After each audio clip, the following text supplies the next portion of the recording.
Welcome to another Telltale Books video. I'm Greg, and I'm continuing my series on the latest Nebula Award finalists. I've already posted all the videos about all of the short stories. Now I'm working on the novelettes. The novellas and novels are kind of in question because it's going to take so much reading time to go through all of those. I don't know if I'll be able to get into those, but I've already read all the novelette finalists and enjoyed them, by the way. And so the first one I'm going to cover is by an author I never heard of before, relatively new. She's only been publishing since 2017. I'm going to murder this name, so I apologize in advance. Eugenia Triantafyllou, or something like that. She is Greek. She's a Greek author. And I have a total of 26 works listed for her. The story I'm going to talk about here is number 23. It's titled Loneliness Universe. And this was published in Uncanny Magazine for the May-June issue of 2024. And as I said, this is a Nebula finalist for Best Novelette. So it's in the running. The basic synopsis here of this novelette is a woman finds that she can text people she knows, but otherwise they seem to be off in some other universe. In other words, she'll text somebody on her phone to meet her at a certain place, and she'll go to meet them, and they won't be there. And they text back, "I'm here, where are you?"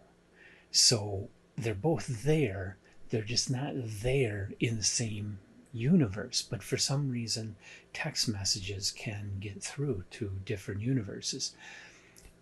It starts out happening with a friend, then it starts to occur with other people she knows, until most of the people she knows, she can't actually see them in person.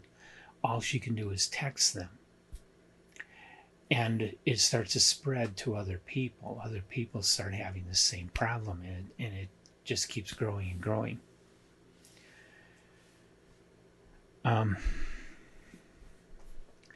It's something that in today's world I think we all know, because I think we all have friends that we've never actually met in person. We've only talked to them online. I've got one, Samantha Borden. She lives down in Texas. She's 1,000 miles away. And I haven't had money or time to be driving down to Texas. So the only way we know each other is chatting through the messaging feature in Instagram. But we've had a really, really good friendship through that. We just have never met in real life.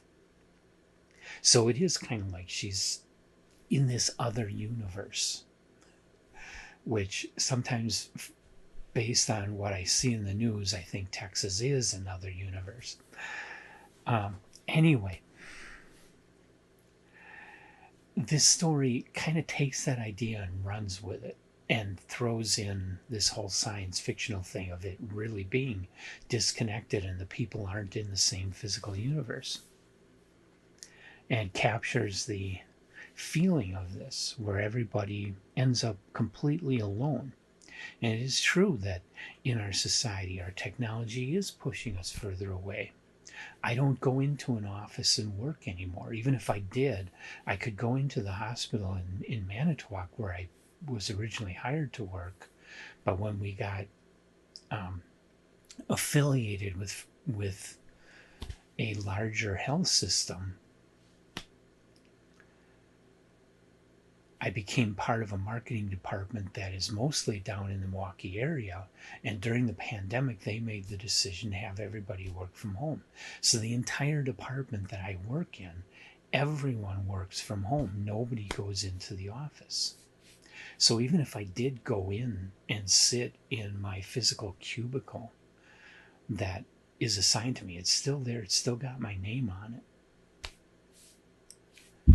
Even if I did that, there'd be nobody around. Nobody that I work with would be there because none of them are at that location. They're all spread out. And we even have one guy that joined our department a year ago that lives in Texas, to the west of where Samantha lives. He lives down in Texas and works with us. So working from home, socializing on the internet, nobody I know really goes out to bars or goes out to restaurants. I mean, lots of people do, but nobody in the people I associate with do much of that. They mostly are stay-at-home people, and so they're socializing through phones, social media, stuff like that. And it's our current society is not that far off from what is described in Loneliness Universe. So this is a story that is really relevant to our time and really connects with our lives. But it's a science fiction story, and yet it illuminates our real world situation, which is what my definition of science fiction is all about. So this is very much a science fiction story. It is really, really well written, really excellent story, very readable, very enjoyable, lots of good ideas. I highly recommend this story, and I'm giving this one my top tail. I really, really love this story. And I haven't talked to you about all the rest of the novelette finalists, but this one, even before I read any of the others, this one had my vote for best. This is the top novelette for 2024, in my estimation. I don't get a vote at the real Nebulas because I'm not a member of the SFWA, and I couldn't be a member of the SFWA because I've never published anything. So we'll see what they come up with after their voting. So that's Loneliness Universe. Have you ever read this story or anything else by Eugenia Triantafyllou?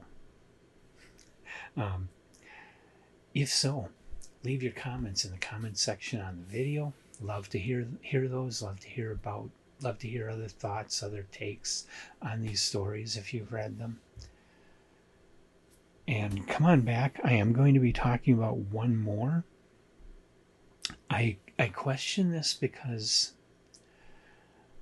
I got my list of the Nebula finalists off of Locus, which I generally trust, but if you go to the Internet Science Fiction database and look at the 2024 Nebula finalists, the other story by Eugenia is not in that list.